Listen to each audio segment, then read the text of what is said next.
sermon to you, I thought I'd introduce myself to sort of tell you about my ministry and about who I am. It's a lot of life, so I'm going to try to abbreviate it a little.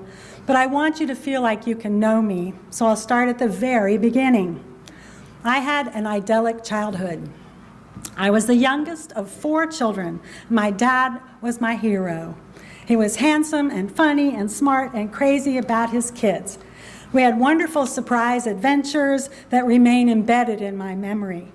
And one of our favorites was an annual trip to Coney Island, where he would purchase a string of ride tickets. We were in Cincinnati. He'd hold them high over his head with a battle cry as we charged behind him, and he'd yell, "Charge!" And we'd head off to the roller coaster. He made us feel like we were the most important things in his life.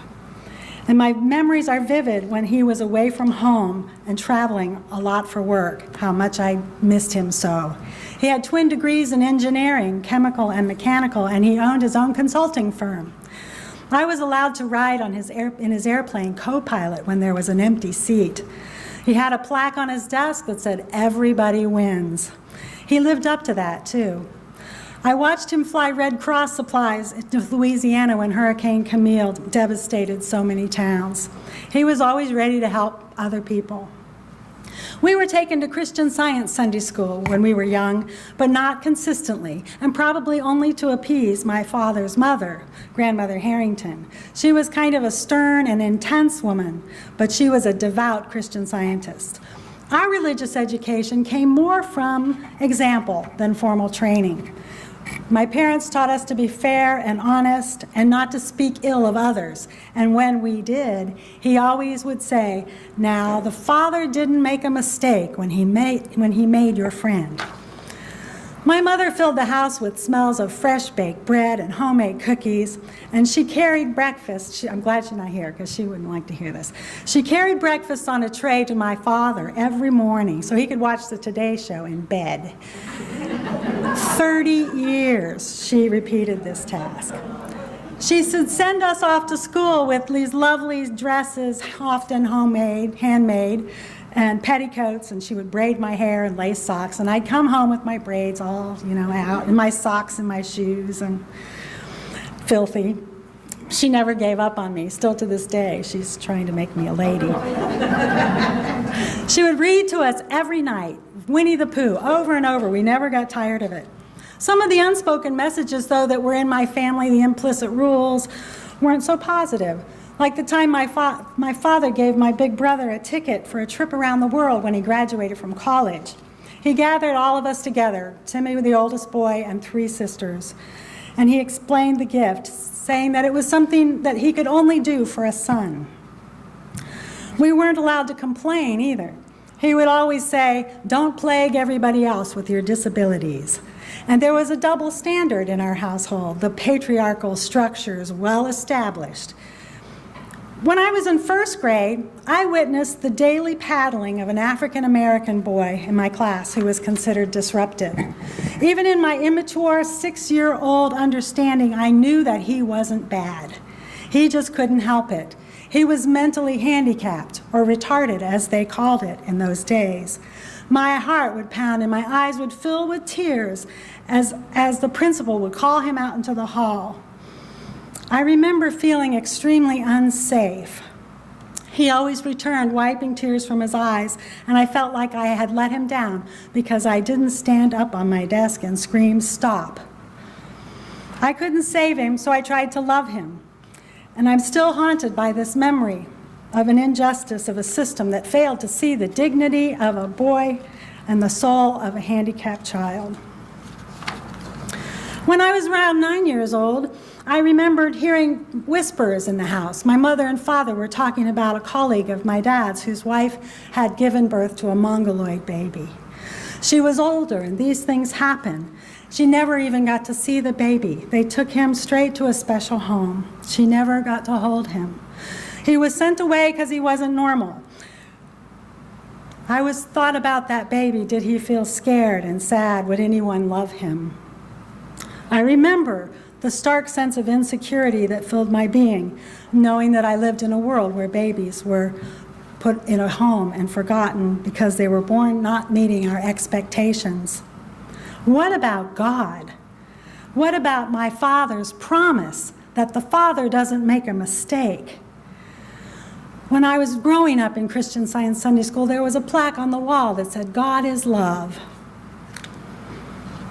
Doesn't that apply to birth defects? Back in the 50s, they called these babies Mongolian idiots. Now they're referred to as Down syndrome. Time has rendered an improvement in the language and the attitude, but I think there's still a long way to go before we recognize the wholeness and worth of every human being. My dad took us to Tarpon Springs one summer for a 2-week vacation of deep sea fishing. He was a real fisherman. We used to call him the old man in the sea. We stopped in a small town in Georgia for lunch. I was exposed for the first time in my life to the ugliness and the hatred of racism and segregation. I had never before known this kind of prejudice. It was shocking and confusing. And now it appeared to me that the God that I learned about in Sunday school, who was love, could not prevent bad things from happening. He couldn't prevent hate. I couldn't be safe around the adults who were running things. When I was a junior in high school, a friend of mine's big brother, Stevie, was in a car accident. He was in the front seat and thrown through the windshield. He barely survived. I visited Stevie when they took him home to the place on the hill where he lived with the other folks that society hid from. He always recognized me, and I mustered my courage in the face of my anguish and fear, and my faith in an all-powerful and loving God was diminishing. My idyllic family began falling apart in my teens, and my parents' personal and financial situation grew fragile and tense. 3 children in college added to the pressure, and now finally I'm an only child. We lived in a 100-year-old 3-story house with 4 bedrooms upstairs and the master suite downstairs. The upstairs that my dad labeled kids' country was silent and lonely. My mother worked for free for my dad as his personal secretary, and they worked late almost every night. My memory of this time was dark and depressing. I wound up to be the only child of 4 who did not go to college because I married my high school sweetheart at age 17. And I didn't get to go to my high school graduation because my 7-month pregnancy was impossible to hide. And even if they would allow me to attend, they wouldn't. I was too filled with shame to go. But my parents were wonderfully supportive. They never stopped loving me. And when my son was born 12 days after my 18th birthday, they were the proud grandparents to the nth degree. This beautiful little red-haired baby boy took center stage and seemed to take away the problems. My mother quit working for my dad, which was a good thing, and became a full-time grandmother.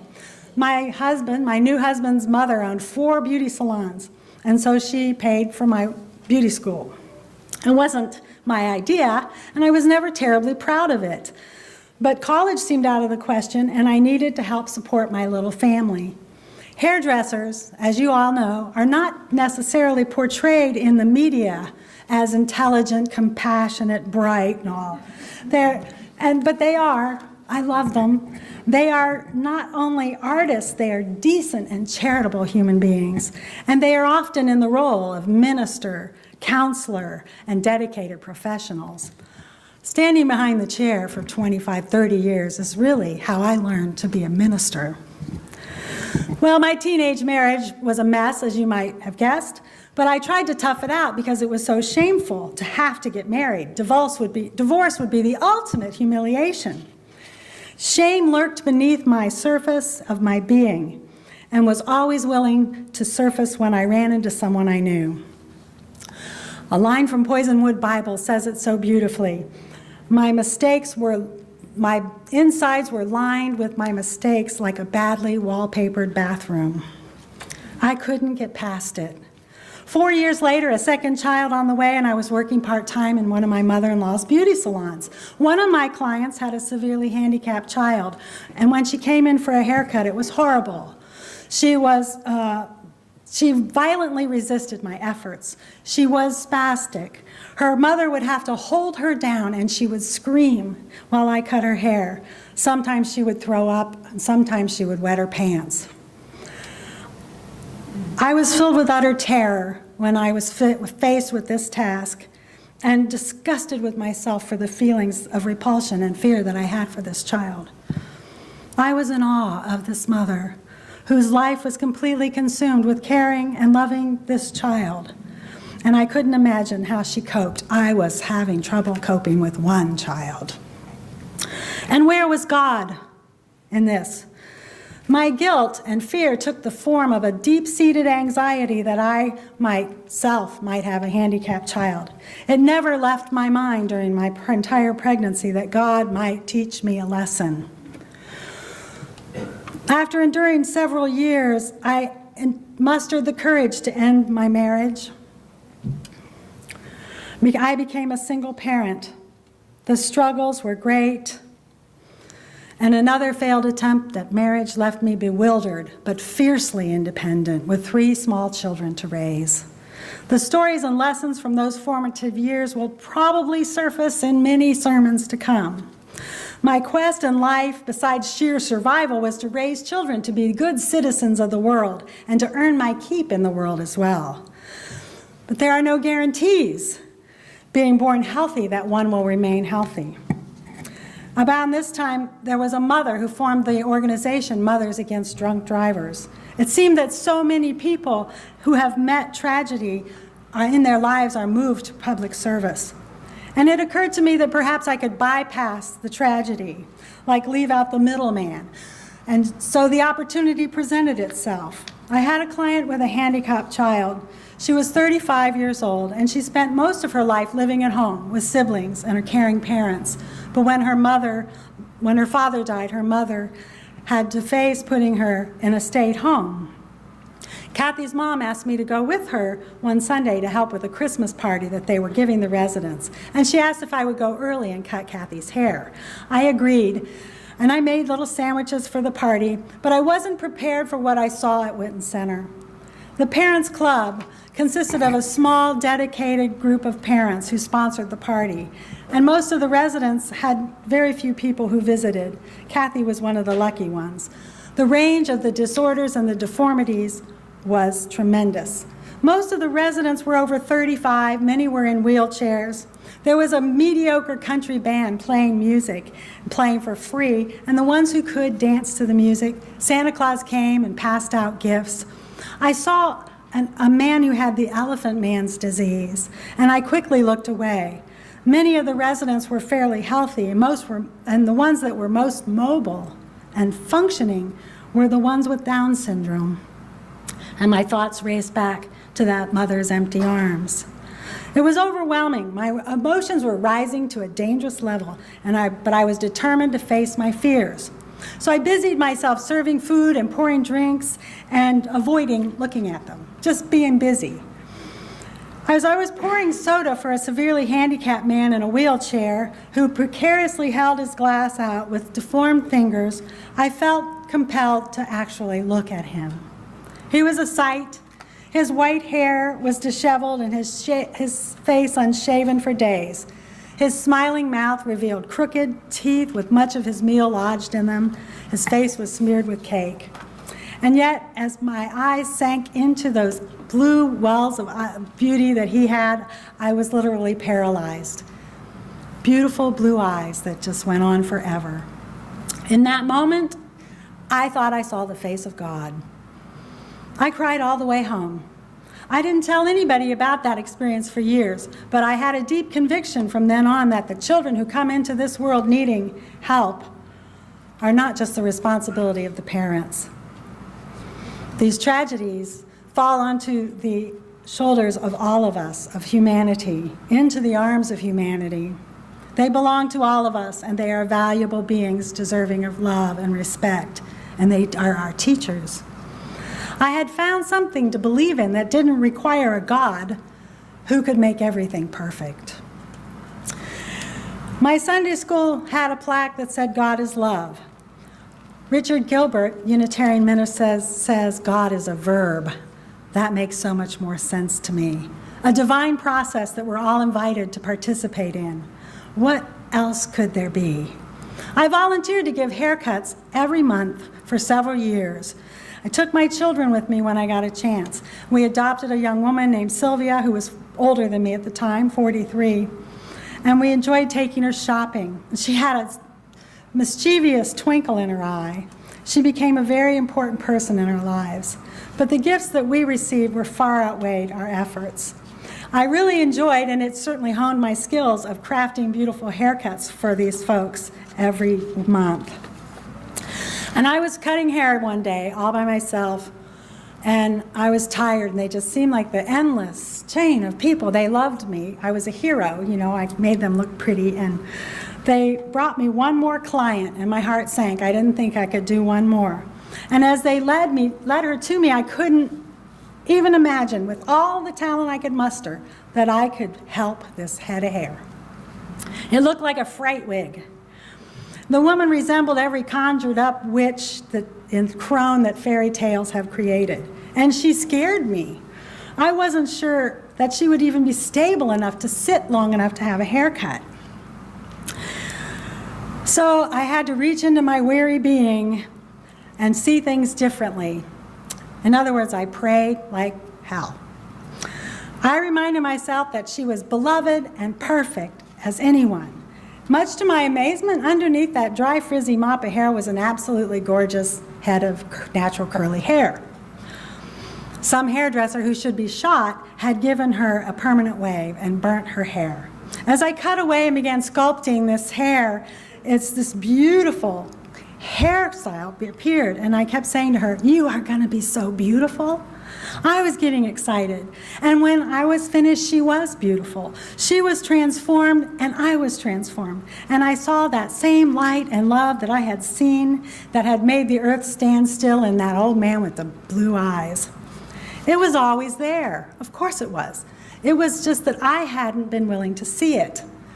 Love is a choice. I had learned to look beyond form and to see perfect love in everyone. It's still a challenge, but I had that moment, that epiphany. We are called in every moment to make that choice to love. It doesn't require finding the right religion or getting the education, but it does require the willingness to show up and to be fully present. To be fully human and to be fully alive means that there will be joys and there will be sorrows. Life can get very messy, but there is such incredible beauty to be found in that message, in that mess. So after years and years of wandering in the wilderness, not fitting into any traditional religious community, because Christian Science is a Unitarian theology I learned in seminary years later, I resigned myself to being different. I spent Sunday mornings working in my garden on my farm. But I finally found my religious home by accident with the Unitarian Universalist Fellowship of Clemson, South Carolina. Now there was an epiphany. There was a place, there was a home for me, a place where I didn't have to put my intellect in my pocket when I walked in the door. From there, I took a journey to seminary, to Alaska, a side trip, opened a bakery, that's a whole nother story. So James Deet, the author of The Church and the Way, said that religion is the enterprise which ties together all the loose ends of life into a symphony of meaning and purpose. Unitarian Universalists have been described as religious mongrels because we wrestle with the paradoxes of life and the difficulties that we encounter with people of faith who claim to have all the answers.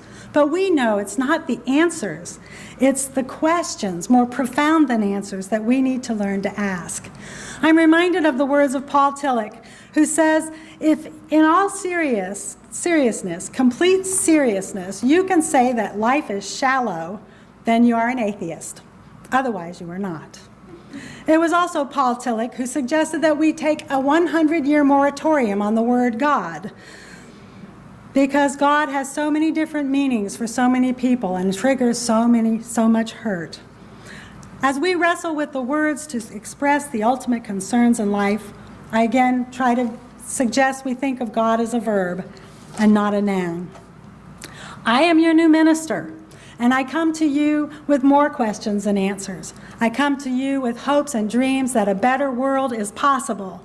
I come to offer you challenges and opportunities to explore with me the possibilities that we, as Rebecca Parker says, are co-creators with the divine.